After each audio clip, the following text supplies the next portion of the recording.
This podcast is a collaboration between Costard and Touchstone Productions and the Dads From The Crypt podcast.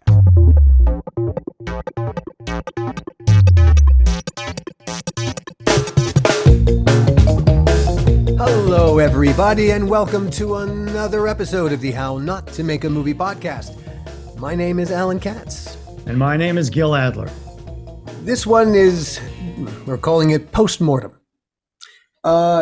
2 days ago, we held our live Dead Easy table read for the benefit of the Motion Picture Home, the MPTF, and oh gosh, it went swimmingly after a rough beginning. It was really an enjoyable experience being part of it. I don't know what it was like to listen to it, but doing it with we had a great cast, and we'll talk about them shortly, but. Wow, it was such fun, and everyone brought their A games. I enjoyed doing it. What was it like to listen to? Well, maybe we can get answers from some people, because I would love to know the answers to the question: should we have made Bordello of Blood, or should we have made Dead Easy? That's a good question. Yeah. If suddenly if there was a choice, which one would have been the better option? That's something that we will ask. Chelsea, and we will ask Jason as they come up. What was your feeling about Dead Easy yourself? Did you reading the script again after 25 years? What did you think? It was really interesting because it reminded me of certain shots and certain scenes that I had really worked out well in my head and how to shoot them. Like the first time the Harlequin appears and he sort of the protoplasm comes off the wall. I remember that line. And I had such delicious stuff. And I thought, right. I was so looking forward to shooting that. And then that didn't happen. And then the relationship with he and his father. And I thought, that gives us some heart and brings some, jeopardy to the kid, jeopardy to the father. And yet there was something to root for. And so I kind of missed that because that's what we didn't have in Bordello. So reading it through was, I don't know, on some level, very rewarding because it brought me back to something that we had planned on doing and doing it because we loved it. On the other hand, it sort of felt a little bit dated now. Yeah. Oh, it was definitely, you could feel 25 years of age. And I mean, one could update. Yeah, it definitely, it's a story that could be updated. I found myself, we adapted it from a screenplay into a sort of kind of radio drama version of itself with narration describing a lot of the action sequences. I found myself cringing at a couple of places. I tried, as I was adapting it, I tried not to change too much of it. And if the dialogue wasn't to my liking, I resisted the urge as I was moving it across of changing it. I really resisted. I think I added one new line as I was tweaking this thing. I couldn't help it, and I think I couldn't help it. Well, to tell you the truth, the 25 years I felt affected the script more than it's affected me. I felt much more youthful than the script was. Yeah. I of course, the whole thing was shut down 3 weeks before we started principal photography. That was 3 weeks of drafts that script would have gone through. It would have gone through countless revisions, and then once we got cast, that would have changed it too, because we would have rethought certain things based on who was going to be doing the dialogue, and that would have added or subtracted certain things, which we would have accommodated, of course. Right. So it's strange to revisit a script that we never got a chance to finish. Yeah, totally. But I think we should bring in our guests now, and because I think dribble out of us. We're going to bring in first. We'll bring in Chelsea, Rebecca, who an awful lot of you will know who she is, and here comes Chelsea. And hello, Chelsea. Hi. First of all, thank you so much for joining us, and thank you so much for joining us on Saturday for the live Dead Easy table read. You were fantastic, by the way. Thank you so much. That was so cool. I had no idea what I was getting myself into when I initially said yes. I was like, okay, this is a neat thing for charity. Yeah, totally. And then I started learning like who was all going to be involved. And it just was like, what did I stumble into? What did I get myself into? Right. I You know, must, if it's I must tell you, the thing that I love the most about the entire read were your different voices. I said this Thank to you. Alan afterwards. I said, "Wow, that was great. she really brought it alive." I mean, you I have a just felt fan. You have a fan, Chelsea. You have a Oh, thank massive you so fan. much. Dead easy. I think it'll sell. I wish I could help you, Mr. Daru, but I'm afraid we don't have any record of a Michael Daru being here at the time you're asking about. Hey, Dad. I did? I'm not supposed to talk to you about him. We'll do a deeper dive into you after we bring Jason. I don't want to leave him in the waiting room. Sure. And then we'll get your reactions to it. But we just wanted to tell you while we had you that we both thoroughly enjoyed what you did. And Oh, thank you so much. I was so like, I definitely practiced. I was like, I want them all to sound, because it's hard because it's not animated, right? It's like, this is a Right. table read of something that it would be live action, but it was like, all right, I still want to do voices. It was an interesting exercise, honestly. I'll be honest, as with so many things that have happened in calendar year 2022, to me, this thing got bigger than I expected it to. When I started doing this podcast in March, hey, if you had told me on January 1st of this year of 2022 that was it December 19th, I'd be talking the postmortem of a reading of Dead Easy I'd done with Gil Adler. Yeah. Because I'm doing a podcast with Gil Adler while I'm in the middle of doing a couple of other projects with Gil Adler. I would have asked you, what are you smoking? Please give it to me. It's 1,000 times stronger than anything I can get my hands on. I know. I mean, honestly, Madness. I even realized, like, wait, Gil Adler, like one of the kings of the Dark Castle. Are you kidding me? It's like, James, you won't believe it. Well, let's not leave James out of this because he actually saved the day. Oh by gosh! figuring out Yeah. how to get the podcast going all together. So We I don't want are- to leave James out of this. James is very integral to the success of what we did Saturday. Yes, he is our hero. Yes. It's very convenient having like such a wonderful husband also be tech support. Like Gosh, yes. Well, when we started to do this reading, I didn't imagine that we were going to nail down the cast that we got. That was absolutely not, and it was when we asked Victoria Burrows, as kind of just a friend of the court, hey, can you help us get a couple of actors? And we knew we had you because Jason had said, I got this person who could do the little boy's voice, and she also does, she's a voiceover artist. Which is great, and we trusted Jason on because he said, yeah, she's going to be great, and we went, great, perfect. And then we said to Victoria, hey, can you help us just get a few more actors? Wow. Tia Carrera, Jake Busey, Sean Astin, oh my gosh, Leslie Zemeckis, and of course John Kassir, but John was a friend of the court, so sure. That was not anything that I expected walking in this door. When I was told who the casting director was, I looked her up and I was like, wait, she did all the Lord of the Rings movies. And like I'm the age where like Lord of the Rings is one of the reasons I started to love film, and like I went to film schools where I met my husband, and like Lord of the Rings was just like we are going to talk about that. We're going to talk. I'm going to ask you about your time at the University of Michigan. I'm rather I'm curious about that. So yeah. All right. Well, tell you what, let's get Jason, Jason in? We'll get the whole conversation let's get Jason. Going. Let's get Jason in, and Jason, come on in. And here comes Jason. Hello, Jason. To Jason, for those uninitiated in our audience, I mean, you should know who Dads from the Crypt are. They are the co-producers of this podcast. Jason is one of the Dads from the Crypt. The Dads from the Crypt, their franchise is they review all the episodes of Tales from the Crypt and other shows, but they also give parenting advice. And that's what got me. That's what And got both me. and both Alan and I know we both need parenting advice. Oh my God. Well, no, we never disclaimer. We never said we give sound parenting advice. I kind of like John's take that we always thought of Tales from the Crypt as parenting advice. Exactly. Anyway, so we've had the chance to just touch base with Chelsea. We'll do a deeper dive into where the hell she came from shortly.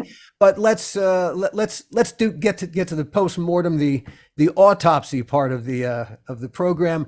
Gil and I have discussed what we felt about Dead Easy. Hey, you guys, have at it. What did you think about? All right, what did you think about that script? I wasn't expecting there to be a computer game involved, and I wanted to know so much more about that. Honestly, I was like really intrigued by that aspect of it, especially. So, when was the script written? This would have been like late '90s, like mid-late '90s. Yes. Yeah. Yeah, 1994. Right. Yeah. Yeah. So even just the type of game that would have been in the script is, I mean, it's so different than now. I mean, I'm imagining like James and I are huge fans of like Myst. I don't know if that's a good reference point. It's fine. I'd forgotten that there was a computer game, and when we reread the script for the first time a couple of weeks ago, that was a complete surprise to me. I'd totally forgotten that was ever in there. Mm-hmm. I think you remember, Alan, do you remember how that came about? The computer game? Yeah.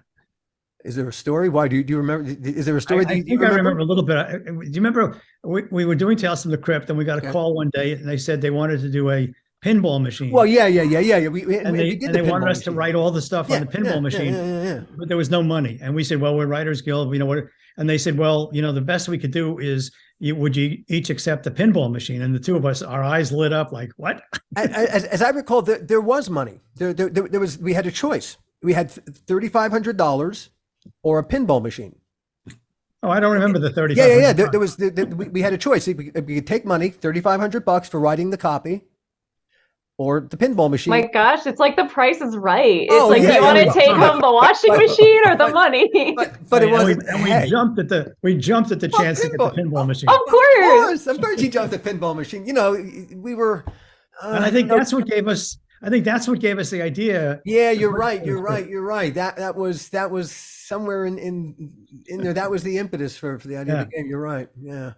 Yeah, I'm wearing a Mario 64 Mario Kart 64 T-shirt. So the idea of '90s gaming, is a big part of my my growing up, and a big part of Tales from the Crypt. So of that time era where video games were becoming really popular, and the console wars were happening. So I think for like what I like to call the second generation fans, that were like the kids that were too young to really be watching the show, but were watching anyways. Right. Yeah, sure. We were all really into video games as well at the same time. So I think that definitely like hit a part in our brain.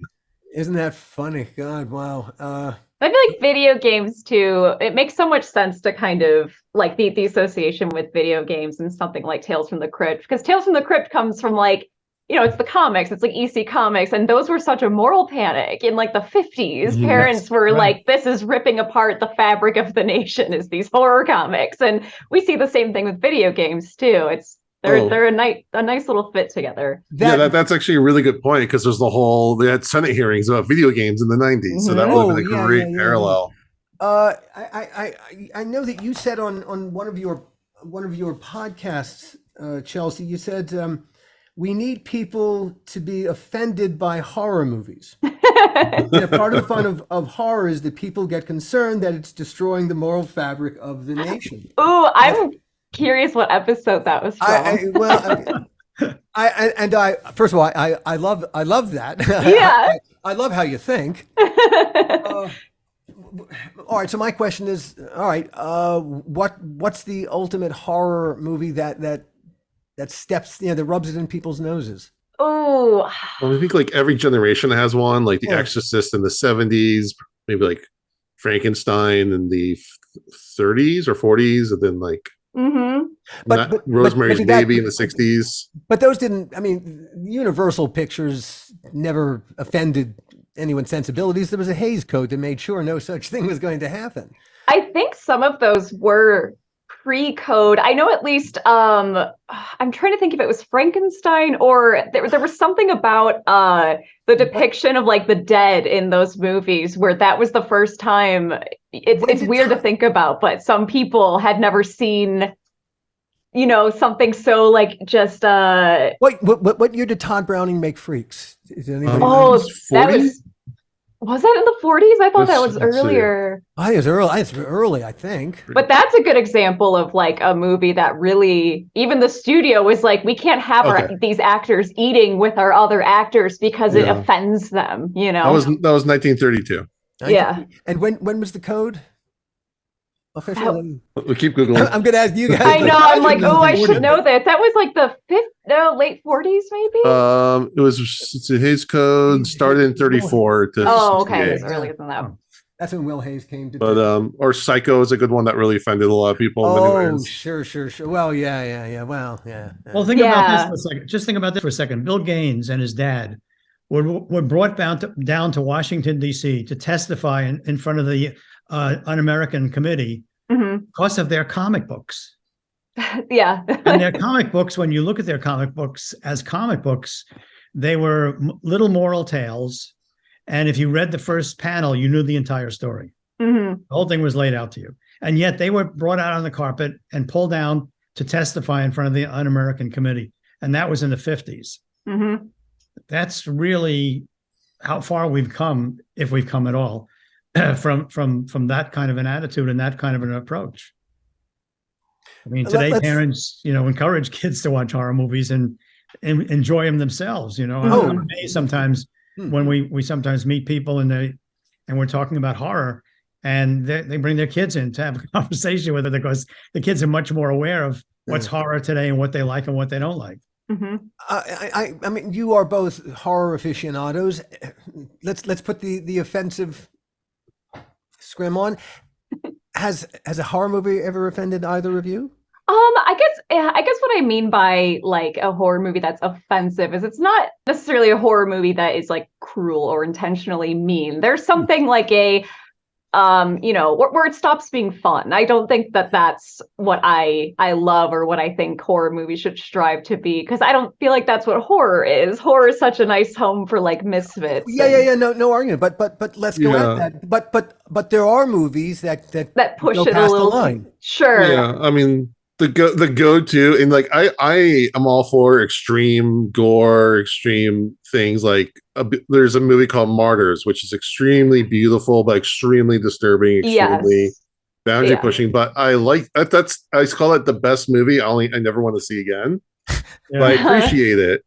But then there's a movie called a Serbian film, which is kind of like sexually horrific. And it's just, I don't see any real redeeming. I mean, I don't see for me. I don't see redeeming. And it's interesting because that movie, and I have never seen that movie because I'm aware of like just what happens in it, and I'm like that. I don't need to see it ever. I'm fine. But I am pretty sure that movie was made as a response to the very strict, like artistic censorship codes of Serbia, like where he's from. So it's like in that respect, I think there's some value to it. Like something like, I can't believe I'm going to mention this movie. James is going to hear me and be like, honey, what are you doing? But like Salo is this disgusting movie, but it was, I see James looking at me now, but it was made as that is a movie that is a reaction against Italian fascism. That's a Pasolini's film. Yes. Yeah.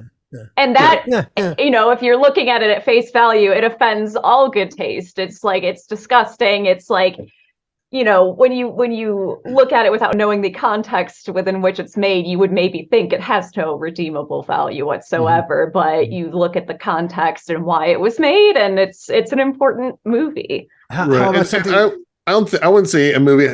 These movies don't have any redeeming value, but I think they have a cultural reference that doesn't translate to outside of, if you don't know or don't understand what they're referencing, what they're rebelling against. And it just seems like they're doing it to be edgy and doing it to push boundaries, and that's fine.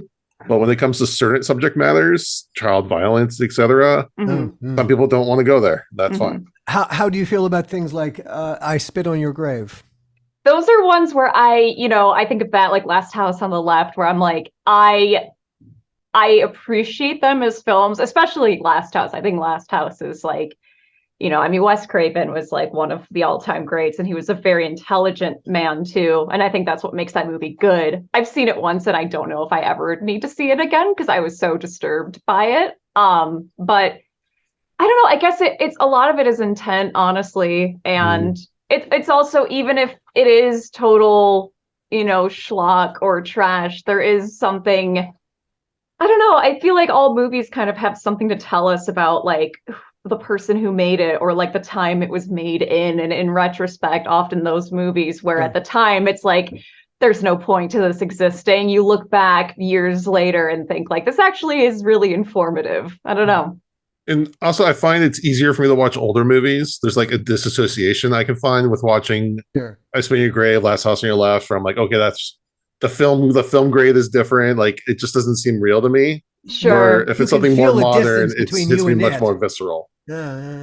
Especially when you become a parent, I find my tastes have changed and what I'm willing to put myself through. Yeah, I think that's very true. Becoming a parent definitely has an impact. It had an impact on my taste. I've heard that. We just were at a horror convention recently. We were talking to like a family that came to see us, and the parents were saying, yeah, when we had kids, it was incredible how my tolerance for certain things within horror totally changed. Yeah. Well, yeah. It's like when I was a kid and the original It came on TV, scared the crap out of me, but I was scared for myself. When I watched the new It, I was scared like for the kids as if they were my kids. Yeah. It was a totally different type of fear. Let's jump back to Dead Easy for a moment. Aside from the video game element, was there anything else that surprised you or? I think it's so interesting thinking about where, like when it was written and like where it kind of would fit in culturally among where horror was in like the mid to late 90s. Because when I think of like the mid 90s, I think of Scream, and we start to get into like those teen horror movies where they're grounded and they're like real, they're set in like high school, or they're not, we're moving past like the kind of like Candyman, Nightmare on Elm Street kind of, so that's what's interesting to me too, is it was almost like this, it reminded me of like such a specific type of 90s horror. The ambition that was in our heads, and it was in my head, was Nick Rogue's Don't Look Now. Really, which is intensely atmospheric. I mean, it's Venice and water, and the color red is just, that's so much. That's Donald Sutherland, right? Yeah, he plays the male lead, and Julie Christie. Okay. It's what an amazing ending. Just shocking. It's just shocking. Oh my God. It's but that's what we were, it was less horror and more psychological thriller, but clearly you had a villain who was, I think would have been a terrific horror villain, that Harlequin character. And the texture of New Orleans and just the whole environment just felt like it was so ripe for a horror movie. Hearing John do the Harlequin character, I thought John was wonderful. Oh my gosh, that was so cool. But were we surprised? No, we weren't. No, that was a shoo-in. John had asked me a couple of days before if the character was Cajun. I said, "Yeah, you got a Cajun on you," and he said, "Yeah, I can try one." I said, "Not exactly Club Med, now is it? The weather sucks, the plumbing leaks, and wait till you see what's making that smell." I think that would have been, the Harlequin would have been just a terrific villain. Yeah, right up there alongside Billy Zane's villain in Demon Knight. Yeah, and that's a tragedy of a script release. You don't get to see the physicality of how that would be played. Sure, and like the image of it like morphing and the bells turning to snakes. That would have been so cool to see. I think the Harlequin would have been 1,000 times scarier than Lilith. The villain of Bordello. Although Alan, I have to disagree with you. Lilith was very frightening to me. You still have nightmares about her. I still have nightmares. I'd go to the set in the morning and I'd panic. Are you? Yeah, yeah, yeah. It wasn't. It was interesting for me because I don't think I've ever read a full script, much less a script that never existed. I've read like pieces of scripts of movies that I've seen before. I've never read like something completely new. So it took me like 3 days. Obviously, the version you gave me was 120 pages. So yeah, it took. I'm not used to reading scripts. I had to like keep reading through to kind of visualize in my head what was happening. And, so and it was that a was not a very finished. It was not a finished script. It was still had ways to go to. But I've never sat down and read a full script like that before from start to beginning. So it took me like 2 or 3 days just They're to boring, make aren't it. they? They're really boring. I was gonna say reading a script is interesting because it's dry unless you if you're used to reading them, you kind of like the format is more intuitive, but it's I'm going to bitch and moan about screenwriting for a second here. The format is really it's something that the DGA loves because it's easy to board. Because it's all about from scene to scene to scene. What are the elements in the scene? Is it interior, exterior, day, night, and which actors are in it? It's designed so that these days it can be boarded. But the screenplay format, in my opinion, no longer reflects what the finished product's going to look like. We don't go from cut to interior this, exterior that, like it's proscenium arch. That's not how it flows so much more fluidly than the screenplay shows. And it's one of the things that we wanted to avoid in the reading was it's sounding like a screenplay because God, that would have put everyone to sleep. So, sure. So part of the I think it was necessity was to take the drama and kind of leave the screenplay behind and just try to get the flow of the action and the characters and to let it all flow for you all. Yeah, the sound effects were a good choice. I when I realized there were going to be sound effects, I knew like, oh, someone made a choice who has sat through a bunch of table reads and knows you got to spice it up a little bit. And we got really lucky on that because sometimes they just seem to end it right at the right time every time. It was, and I think I hit one wrong, and towards the end, the last sound, something blew up that wasn't supposed to blow up. Oh yeah, I think it was like Danny's head is now the Harlequin. Yeah. It was an explode. Yeah, Danny's head just explodes. Shit. It was either describe it that way, or else Alan and I were thinking about going down a proverbial aisle selling or giving out popcorn, and we couldn't have access to give out popcorn, so we just said, okay, let's make it this. There you go. He's back. You froze for a moment there, Gil. Of course, I always do that. And I'm up in Canada, so the internet is a different world up here. The Vancouver internet. Yeah. Vancouver. No, I was saying we chose that because the alternative was you and I were going to run up and down the virtual aisles offering popcorn. Yes, we were. Gil had a great question. What if we had a choice today to make one of those two movies? And this is Gil's question. You should be asking it. Go ahead. You're doing it. No, you finish the question. So no, I would love to know from the audience that saw the read-through and have seen Bordello, in their opinion, which would they have chosen for us to make? Bordello, or would they have rather seen what we would do with Dead Easy? I mean, personally, I think this is a much better. I mean, it's still, I think a couple drafts away. Yeah. But I think the finished product would have been much better, and I've seen that sentiment in a couple of tweets of people that did see it. And you see, Universal fucked us up, man. Completely fucked us up. Calm down, Alan. Calm down. They're not there anymore. Those guys are all gone. I'm hunting them down. I'm actually curious, realizing that this script, I'm assuming is kind of, I'm not sure like what draft it would have been, but I'm assuming it hadn't been touched yet by like the studio or hadn't gotten like studio notes yet or anything, right? Oh no, we'd gone through lots and lots. You've gone through. Okay. Yeah. No, it evolved quite a lot. It started out as a thing called Fat Tuesday, written by a guy named J.P. Kelly, and then we began to adapt it into Dead Easy. I see. Okay. Because I was curious if during the reading, or even just revisiting it, if you're like, if anything stands out as something that you're like, oh, there's no way this would actually be the way it ends up being on screen, like this would get changed, you know, just whether for money, like you instantly read something like, oh, that's going to be so expensive, there's no way that would, we're leaving it in the script, but we're going to have issues with it.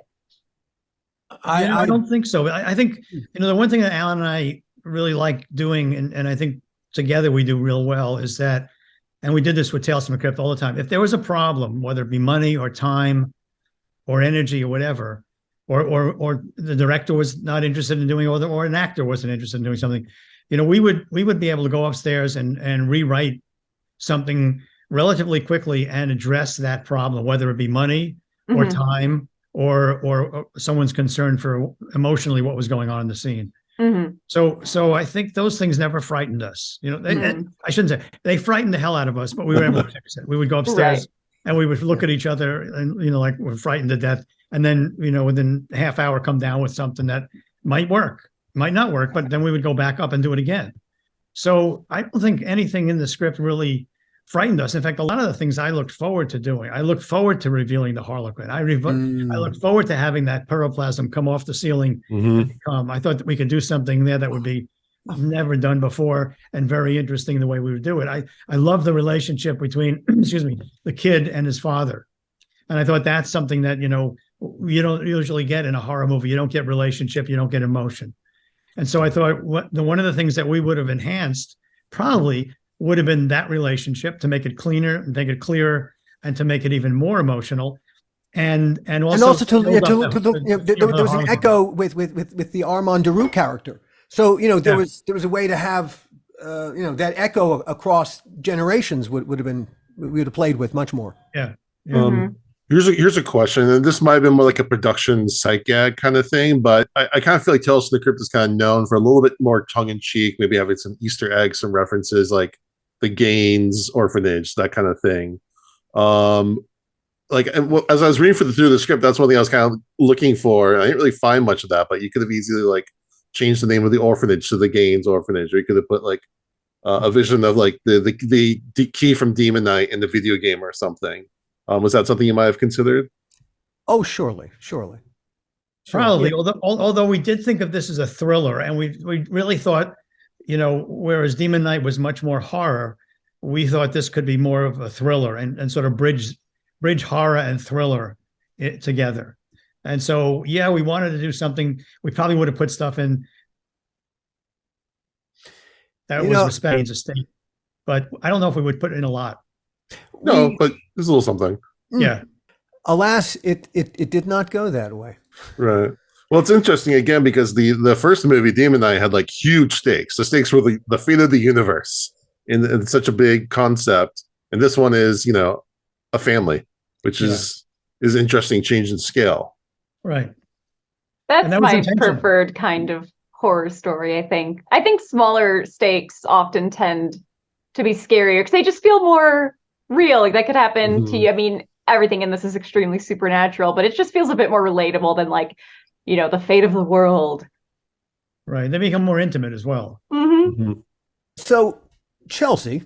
Yes. Has it always been horror for you? Not always. I was extremely as a kid, I was a huge scaredy cat. I was not the kind of kid who was sneakily watching horror movies when my parents were I was terrified of horror. Let's start with where'd you grow up? Detroit, Michigan. Okay, Detroit.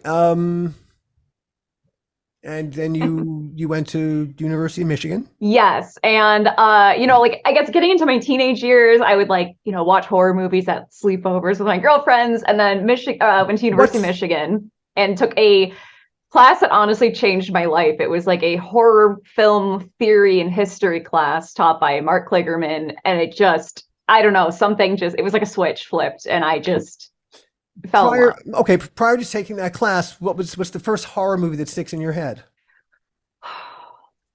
I remember as a kid catching on TV the original Blob, the black and white The Blob. Oh, wow. Scared the shit out of me. I like that, just that black and white movie I have like vivid memories of just seeing bits of it. Was there something in particular that you saw that scared you? Was there an image from the movie that sticks in your head that you saw? Oh God, I don't know. I mean, I don't know. I think I just have a very vivid image of like, because in that original movie, it's very like tar looking. It's like this really deep, like black kind of viscous, and it's going underneath a door. And I just remember a woman screaming. I haven't seen the original in a very long time, but just, yeah, that like, I don't know, just as a kid, there's something so like I hadn't seen anything like that. And maybe it being black and white also wigged me out too, because it just was so different than anything I'd ever seen. Okay, so it gets underneath when you first went to Michigan, what were you planning on studying? I jumped all over the place. For a while, I was going to study business. I almost went to their business school. I'm so glad I didn't. I would have been miserable. Even before Michigan, I was considering art school, though. I was an art student in high school. Like I still draw constantly. I draw and paint. Who were you in high school? Which? An art kid. I was always. Oh yeah, like after school, I would be in the art classroom. Like yeah. Okay, so the art kid who horror movie gets under her skin, but not an aficionado. And then you go and you take this class at Michigan. And what is the thing that parts the clouds and suddenly? It was, I guess the way that class contextualized horror, because it was specifically horror post-Psycho. It was like the way Psycho kind of changed horror. And it was, you know, kind of going through the decades and even just looking at different, like, you know, cultural movements, like the kind of reactionary 80s, like how that changed horror. And just, I don't know, I just remember like Night of the Living Dead specifically. I remember watching that class, and that movie and like the context in which it was made, it just like really moved me. I was really affected by that movie and how like intelligent it is, and like it's a classic for a reason. Like we've all seen it, we all love it. But I don't know, I think just realizing that the genre that a lot of people kind of disregard, like still, you know, it's this kind of othered genre, and it's often not given the consideration that other kinds of movies are. And just realizing like, no, it has so much to say about us. And I don't know, I just fell in love. Was there a horror movie that, when you fell in love, was the object of your affection? I mean, Night of the Living Dead definitely was one. Okay. Yeah, and Texas Chainsaw Massacre is another one. I think that movie's like really beautiful, which is a weird thing to say, but it is. I wish Toby was still here. He'd love to hear you say that. Oh my God, learning about him and his movies, like he's another one like Wes Craven, where you realize like the people making these movies are so often like extremely intelligent and really empathetic. He seemed like a really empathetic person, and he seemed like he really cared about people, which is I think why he was so able to effectively make something scary, because he had such an innate understanding of like. Well, you could talk to that, Gil, because actually Gil and Toby were quite close. Really? Yeah. You know, he did a Tales from the Crypt that Alan and I wrote. Oh my gosh. And we became really, really close friends. In fact, he was going to England to a horror convention. We spoke on the phone, and he said, you should be coming with me. Why aren't you coming with me? And I said, because you didn't ask me. And he said, well, next time you got to come with me. And I said, okay, well, have fun, and I'll talk to you when I get back. And he said, okay. He called me once from England. We chatted. He was having fun. And then he said, I'm flying, I think tomorrow or the next day. I'll call you when I get in. And he didn't call. And I was like, that's odd. Well, he's probably tired, just a long flight. And then the next day, they found him, and he was gone. And I was like, what do you mean he's gone? How could he be gone? It was so bizarre, you know, and you're totally right. He was a pussycat. He was the nicest guy in the world. I mean, he's such a sweet guy. Yeah. You know, he and Ernest Dickerson and I and my wife Jeannie, we had a club that we would meet like once every 6 months at Musso Frank's, and we would have dinner, and we would close the place because they would say, guys, would you mind leaving? It's midnight or whatever we're talking about. And we would just have this, the four of us would just talk and drink, and it was just fun. You know, it was just fun. Oh my gosh, that sounds so wonderful. Yeah. So he really became a very close friend of mine because of Tales. When we first met, it was while he was working on that Tales. And then he had a problem on one of the episodes, which I won't go into, that Alan and I were able to fix pretty quickly. And it actually made it a better episode. And I've spoken to this on our podcast. And from that moment on, we were just like great friends. Yeah.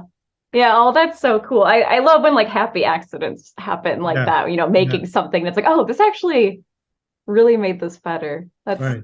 So excellent taste in Toby. Oh my gosh. He really, definitely like one of my favorites. I'm so glad to hear like, no, that's exactly the kind of person he was, because it comes across like his films are really personal. All right. So you exit the University of Michigan with a degree, with a bachelor's in film. Yes, I forget what the degree is called now. They renamed it, but when I graduated, it was Screen Arts and Cultures, and we all. Oh, that's very special. I know, it's very fancy. What do you want to do with your life? I mean, I specialized in directing and editing. I loved editing. Like editing was when I came out here, that's kind of where I got, freelance work, and I worked in post-production for a while, but it was, I mean, God, moving out here, I feel like everyone has the experience where it's like, it's such a wake-up call. Like it is hard out here. What year did you land here? That would have been 2012. I came here. So it's, I've been 10 years. 10 years. 10 years. Well, okay. And all right. So you knew how to cut and to buy, and you cut all your YouTube stuff, right? Yeah. Oh yeah. Great work. Really, you spent a bit of time watching your stuff today. Really like. Thank you. Well, now we're very lucky to employ editors and writers, so we have help editing. Okay. I was gonna say, because it was really well cut. It was wow. Oh, really, no, we cannot take all the credit for that. No. Okay. Thank you for being honest. But whoever is cutting it, it's really well done. It's really is very impressive. That would be either Josh, Sarah, or Bree. They're wonderful. Take a bow. Great stuff. Well, but your stuff looks good. You've got a very professional sensibility. Thank you. So, hey, the University of Michigan, what was that degree? Whatever. Screen Arts and Cultures. It's worked.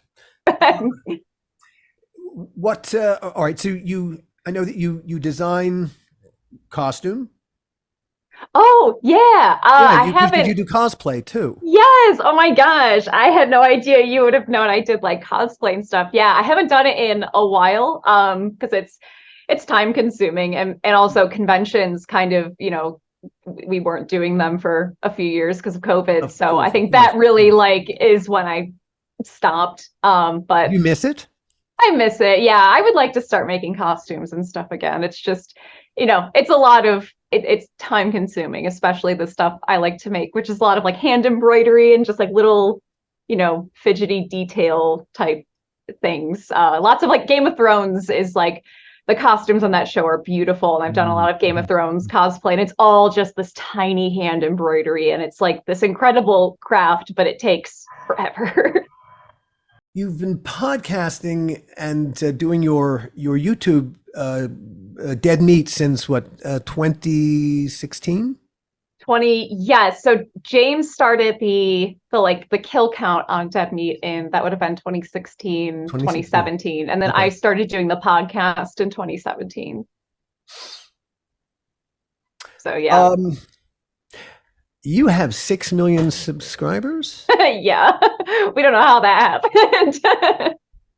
That is when I saw that number today, I had to look at it several times. I think that's an M for million, right? That's M for million. Yeah.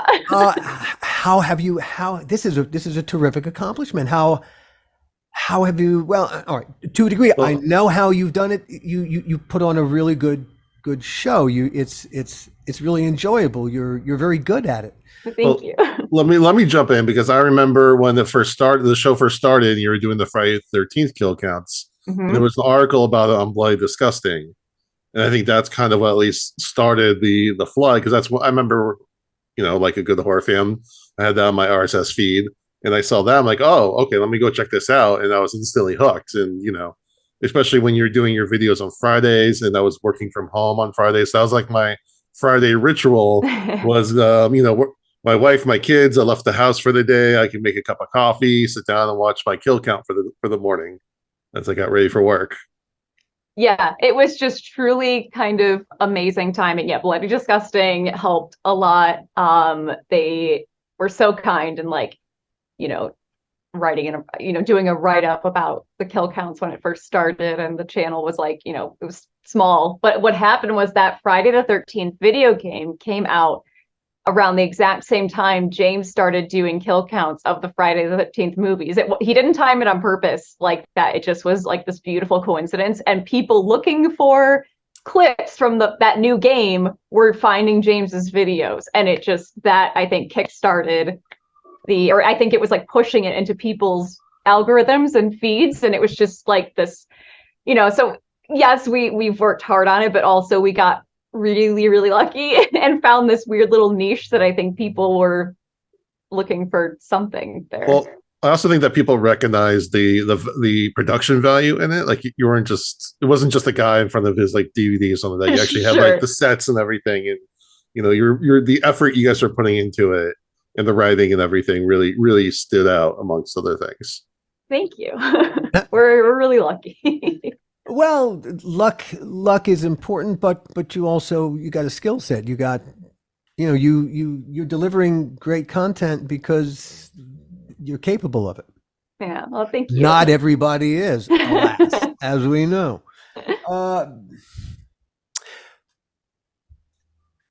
What do you want to do from here? Oh, that's a good question. I mean, we're producing a movie right now.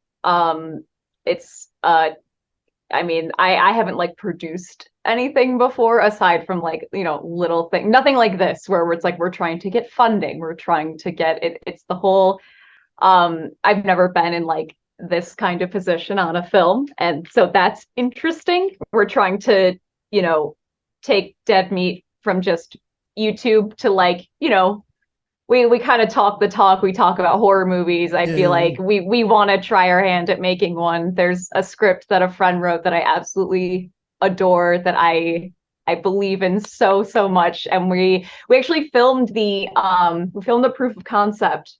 We filmed the first 5 minutes of it last month. And so that's on our YouTube channel. So that won't be what the actual movie is, but this was here's kind of the tone, what it would maybe look like. You get a sense of the story. So that's where we're at with it right now. It sounds terrific. Yeah, I sent that to Al as your audition reel. Oh, really? Yeah, no, it's why I thought, it's a no-brainer. Yeah, I'm so happy with how that turned out. It was a lot of fun. So what you are heading down this road, you're trying to get the financing for this little movie? Mm-hmm. Yeah, I think right now we're just kind of dipping our toes into a bunch of things that aren't just YouTube. I've really gotten into the voice acting. I've been working on that I'll be coming up on 2 years of that now. I'm not trying to rush it or anything. I'm still, I've been taking lessons. I'm finishing up a reel right now, but I've just been, I don't know, just studying it. I don't want to jump in too fast and coast on. Hey, you Gil and I have hired a lot of voiceover people over the course of our careers. We thought you were fantastic. Thank you. Stop taking classes now. They'll fuck you up. And if it's any consolation to know this, I mean, 100 years ago when I was starting out in New York, two guys from the Midwest came to New York, and I met them through some friends, and they said they wanted to make a movie, and they showed me a trailer that they had made, and the trailer was unbelievably great. And I said, I want to raise the money. It's $1.5 million. I'll do what I can. I don't know if I can raise a nickel. And each time they would come to New York, they would say, Gil, we met with dentists and doctors. We have $500,000. Gil, we have 750. We have other doctors. And each time I would go, I'm showing it to people. I can't raise a nickel. So they finally raised $1.5 million, and I wish them well. And they made a movie called Blood Simple, and it was Joel and Ethan Coen's first movie. Nice. Oh my gosh. So when you're talking about you put together something that you put on your channel, I'm reminded of how they went about it. So I think you're right in the strike zone of what you should be doing and how you should be doing it, because that speaks oodles of what you're trying to accomplish, much more so than trying to explain to somebody why they should invest in this, that, or the other. When they can look at something that's a minute or 2 minutes long and get a reaction. Yeah. Most people don't know how to read scripts anyway.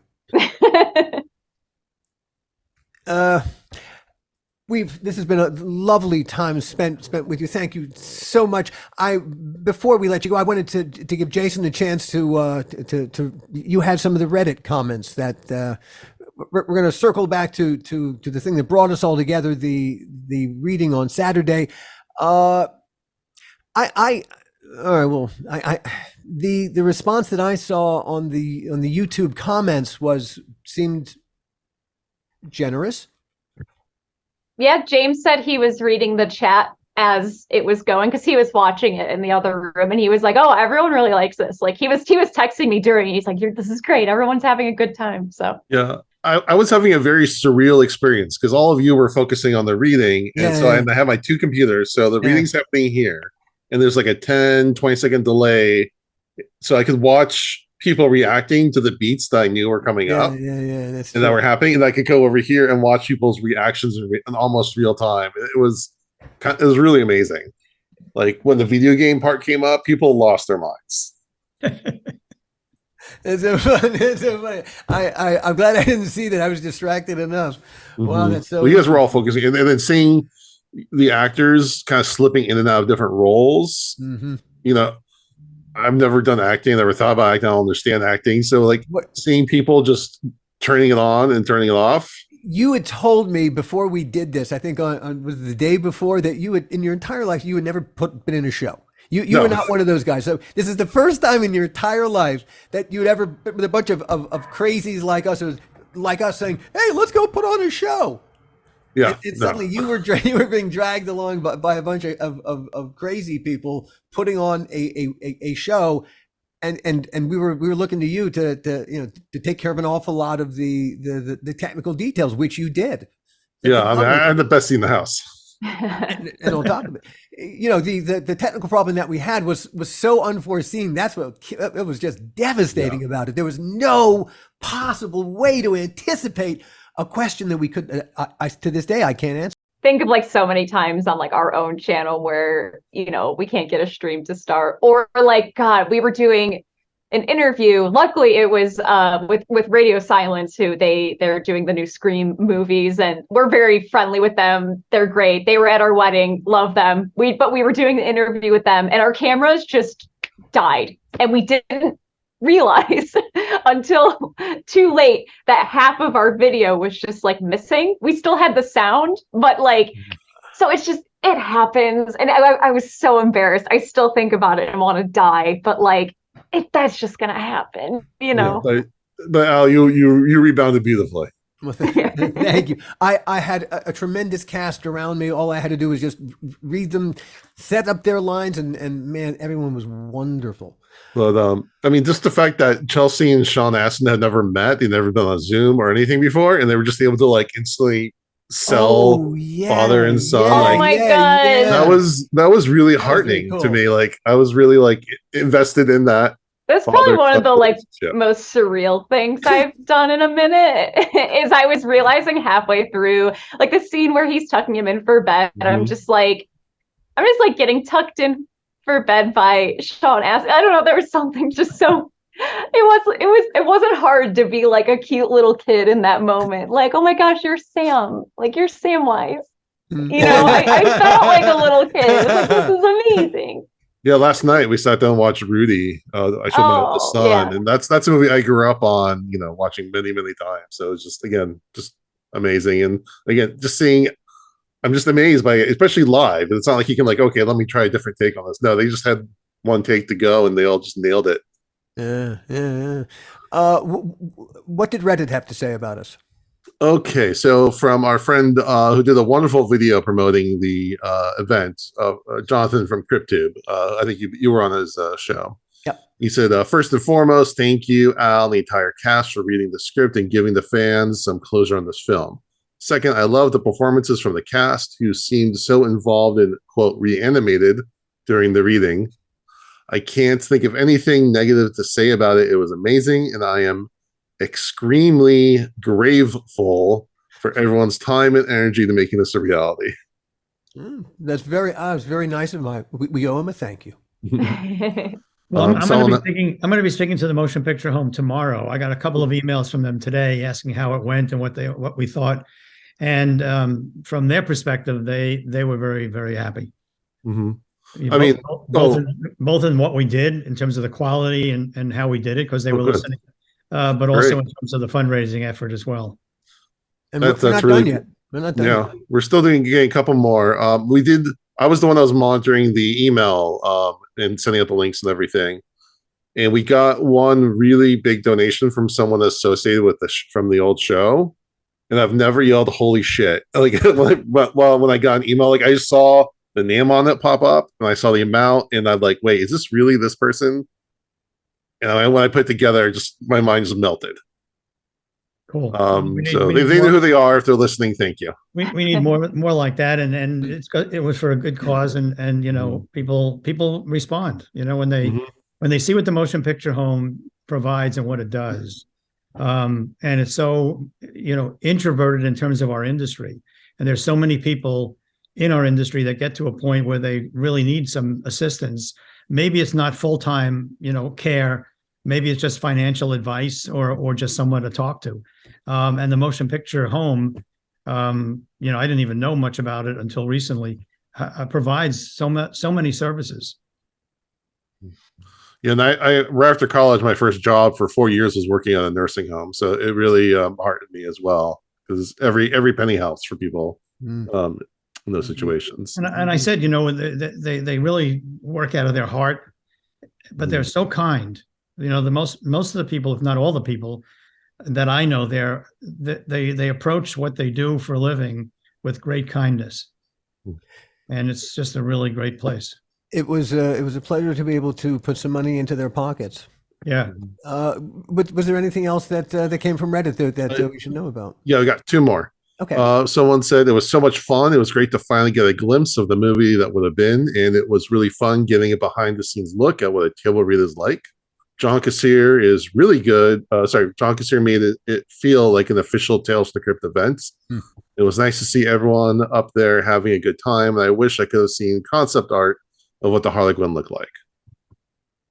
So there's a couple pieces floating around. I was going to say, I think there is concept art. I was doing all kinds of Googling before this thing, so I was so curious, and like art of him is so cool. Yeah.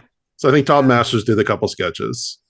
And then the last one said, loved it, especially the scenes with Sean Astin. Every minute with John Kassir's Harlequin that has the makings of a great horror villain, cut from the same cloth as Billy Zane's Collector from Demon Knight. Yeah. And the unexpected video game aspect only accelerated the phantasmic climax. Cool. So well, I think to everyone who responded on Reddit and all the lovely comments we got during the actual table read itself, thank you everyone for the lovely comments, and thank you, Jason, for all your help in this. Thank you for all your help that you do as we do this podcast.